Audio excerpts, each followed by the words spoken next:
if we look at the first one, it has a 1 in front of the x squared, right? So it's just product sum, which means we just can go right ahead and pair two brackets.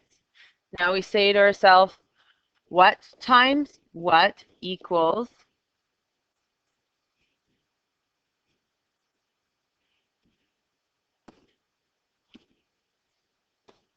what times what equals 1 times 12, so 12, positive 12, what plus what equals positive 7. Since it's a positive 12, it has to be plus, plus, or minus, minus. It's going to have to be plus, plus, because I need a positive 7. The factors of 12 that get you 7 are 3 and 4. So we get x, because it's an x, nothing at the back, so we don't get a variable at the back, plus 3, x plus 4. Done. Literally to solve, which is what we're going to do today, one more step past that. So if you can factor, you can solve. Okay, this one's going to be what times what equals 1 times 2, so 2. What plus what equals negative 3. Because it's a positive 2, it has to be plus, plus, or minus, minus. Because it's a minus 3, it has to be minus, minus. It's going to be 2 and 1 because that is the only factors of 2. So if you're sitting for years trying to come up with factors, 2 only has 2. You have to use them, 2 and 1. All right, then we have y minus 2, y minus 1. And we're done. However, the next one isn't as easy. It's decomp, just one extra step. Because I can't pull this 3 out. I always try and GCF first. I can't get the 3 out or anything out of here because I have a 1, right? Nothing can get better than this. This is what I have to factor. So I say, what times what equals 3? What plus what equals negative 4? Now, in order to get positive 3, I have to be plus, plus, or minus, minus. It's a negative 4, so I need to be minus, minus. And once again, 3 only has one factor, 2 factors, I guess, 3 and 1. Now, like I explained to you yesterday, all we're doing is not just memorizing steps. We're literally trying to get 4 terms instead of 3 terms so that we can group 2 and group 2, right? That's our ultimate goal. So we're going to take this negative 4 out, negative 4p out, and we're going to replace it with negative 3p and negative 1p, which is negative 4p. And we're replacing it so that we get 4 terms instead of 3 so we can group, right? So we get 3p squared minus 3p minus 1p plus 1 equals 0. Would it have mattered if I did the 1 and the 3 in the other direction? Switch them? No. Oh my goodness, I had a frog in my throat. No, it wouldn't. You'd still get the same answer. In the end, it would look different in the middle. So we group our first 2, group our back 2. That's why we replace that middle term so that we get 4 terms. We can take a 3 and a p out, and then we're left with 3p squared divided by 3p is p, minus 3p divided by 3p is minus 1. Then I take a negative 1 out of the second bracket, and I'm left with p minus 1. Because I have to have these brackets be the same. Because I say to myself after this, what can I take out of there? I can take out a p minus 1 out of both of those terms, and then I'm just left with 3p minus 1. So normally in grade 10 we just said factor, and you factored and you were done. Okay, so on the test you guys are going to try and do that. You're going to try and factor it and be done. But what it's actually going to say is solve. Solve by factoring. Solve by factoring. Solve always means determine what the variable equals. Okay, my variable in this question is p. At this point, do I know what p equals? No, I just have some nice bracketed stuff that looks nice, but I don't know what p equals. So at this point, bless you, I can say that this factor equals 0 and this factor equals 0. I can say that they both just equal 0. You can split them up. So I go p minus 1 equals 0 and 3p minus 1 equals 0. This is just the extra step to solving. And then I just get what p equals. In this one, p equals 1 because I moved the 1 over. And for this one, I moved the 1 over, so I get 3p equals positive 1 because I add 1. And then I divide by 3, so I get p equals 1/3. And my answer to this one is p equals 1/3 and 1. That's going to be the actual answer.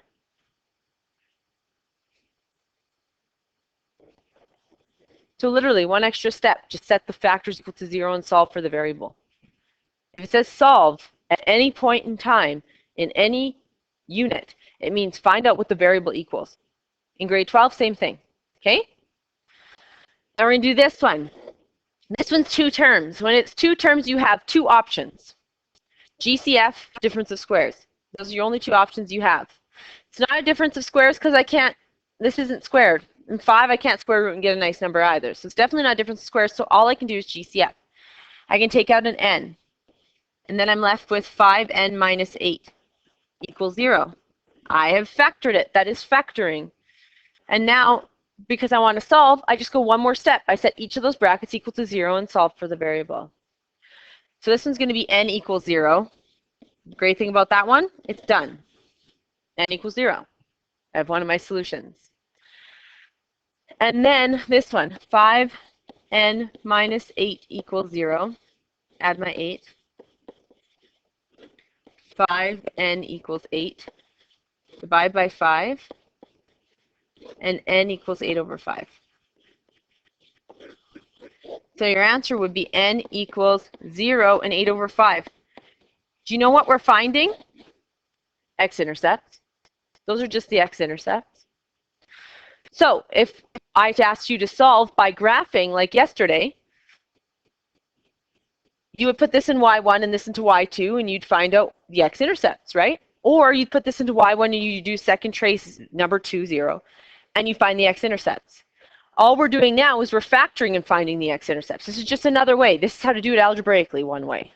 Okay? So ultimately, we're finding what the variable equals, which is the x-intercepts.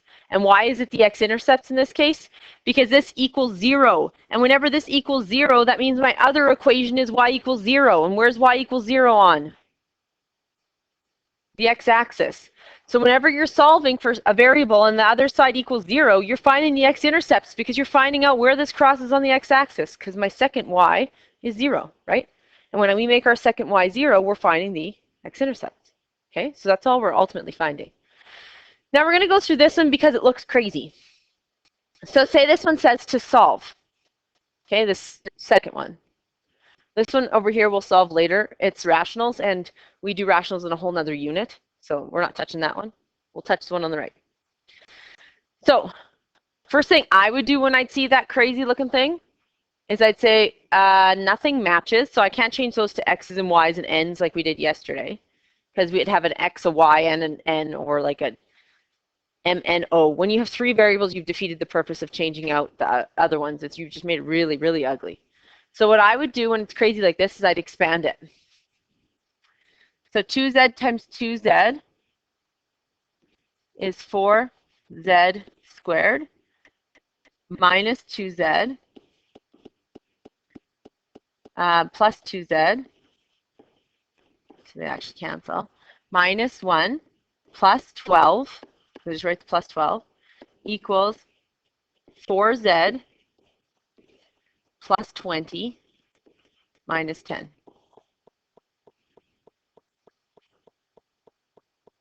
So on this side, we have 4z squared minus, plus 11, because I just put those two together, equals 4z plus 10.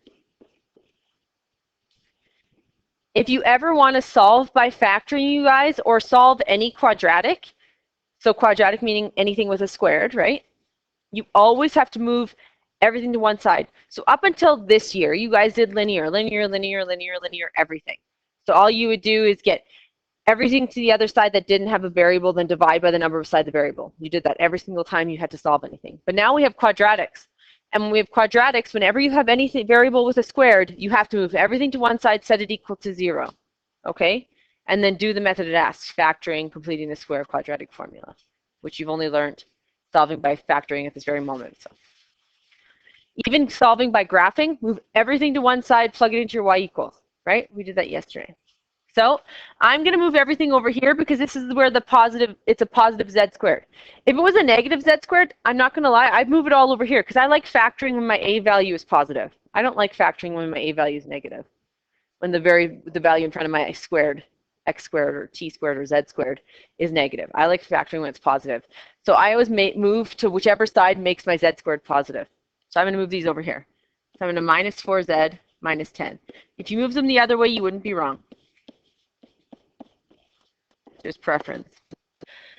So I'm going to get 4z squared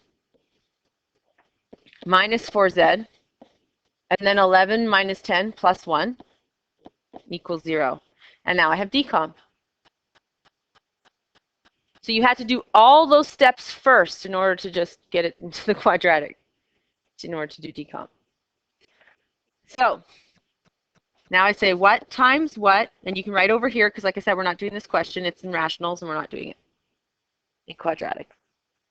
What times what equals 4 times 1, so 4. What plus what equals the middle term, negative 4. So if I need to get a positive 4 multiplied, it's going to be positive, positive, or negative, negative, right? And I need negative 4, so it's going to be negative, negative. And it's 2 and 2. So negative 2, negative 2. So I'm going to get 4z squared minus 2z minus 2z plus 1 equals 0. If you're someone who does not get factoring still, it's like you're a blank slate, like you came in and last year we were taught nothing in your head, like you literally remember absolutely nothing to do with factoring. You need to come in at lunch and get it figured out. We can sit down and work it out because you can't be that person who just guesses. It's not good. Next year will be really bad. Like what I said, you factor trig equations even. You factor log equations. You factor exponential equations. Factor polynomials. So you need to be able to factor, okay? So we take out a 2 and a z, and we're left with 2z minus 1. Now this is negative 2z plus 1, so I have to take out a negative 1 so that I can get positive 2z minus 1. And so I'm left with 2z minus 1, 2z minus 1. So I'm left with two factors that are exactly the same.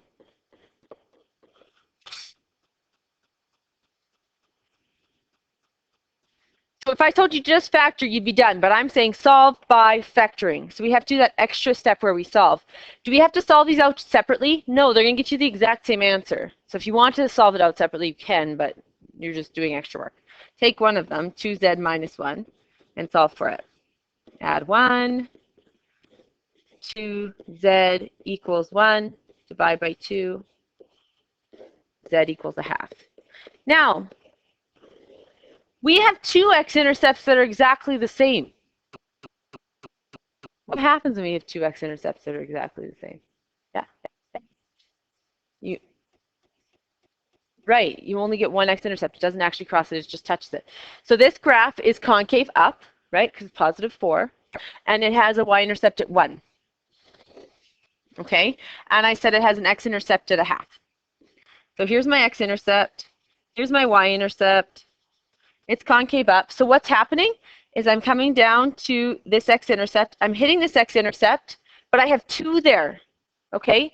So what happens is I come down, I hit that x-intercept with my one x-intercept that's there, but there's actually another one there. It's just exactly the same. So it causes it to hit twice, and it bounces it back up.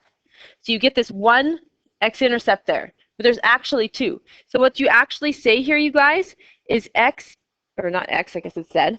This is for next year too, so that you know, getting a little advanced. So z equals a half multiplicity 2.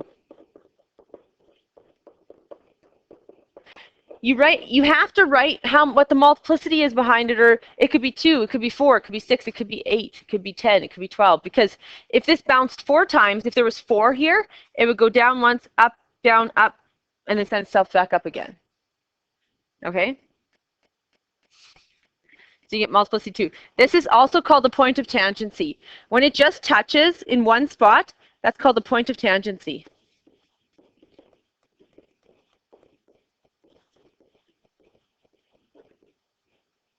Remember these words. Next year you'll sound like a genius when I ask it. You'll be like, that's the point of tangency. And everyone will be like, how do you know that? Like, because I'm just that smart. So points of tangency happen when it touches in one spot. Okay? When you're done, flip over.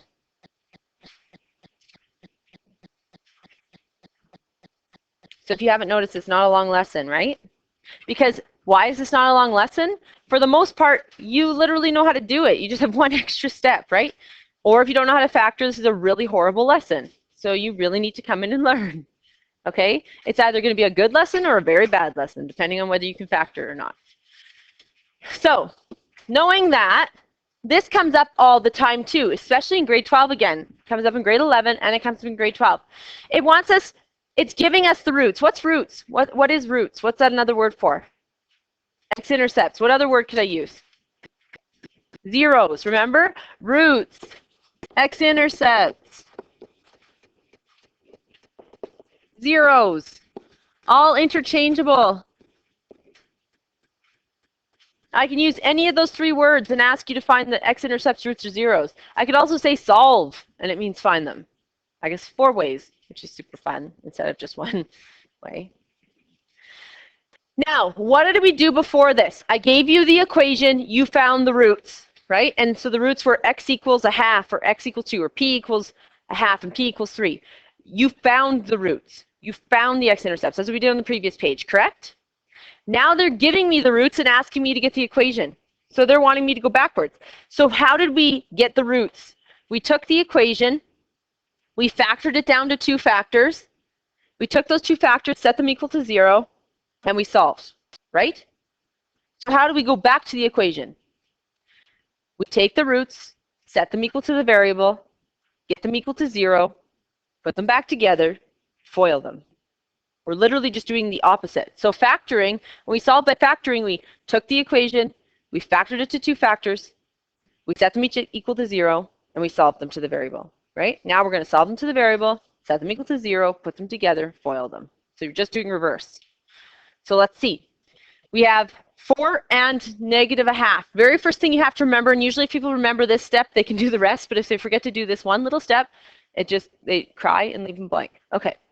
Set it equal to a variable. Literally, that's it. So I'm going to use x, and most people do because they like it better. X equals 4 and x equals negative a half.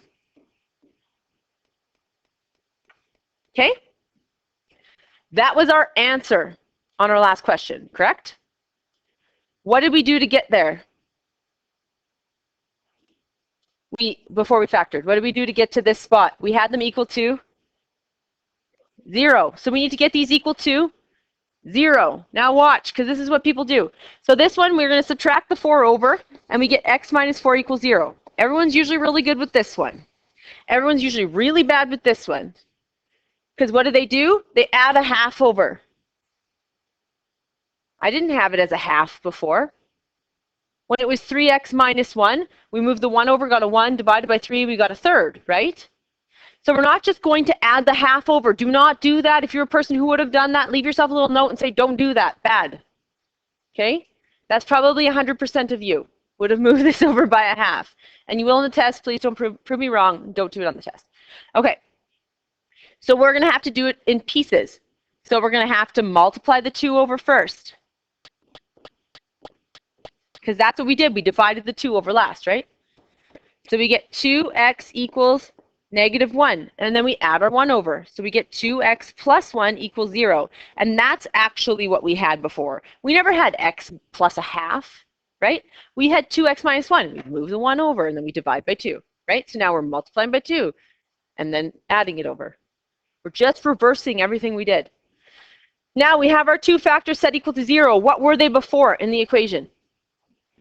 Together equal to 0, right? So that's all we're going to do.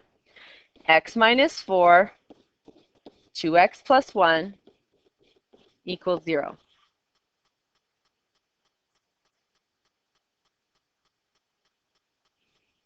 How do we get back to the equation? Distribute, FOIL, right? X times 2x, 2x squared, x times 1, positive 1x, negative 4 times 2x, negative 8x, negative 4 times 1, negative 4 equals 0. And then combine your middle terms. 2x squared minus 7x minus 4 equals 0. And this is our answer. And this is what we were given before, and we got the answer. Now we're given the answer, and we have to go back to here. Okay? This will happen, people. This will happen. You need to be able to do this. Try the next one. Just keep in mind that this is x equals 0. It's already solved for 0. You don't actually have to work it back, like subtracting a 0 over or something weird. Like that one's done. The x equals 4/3, you have to move the 3 over and then move the 4 over. So try this one out.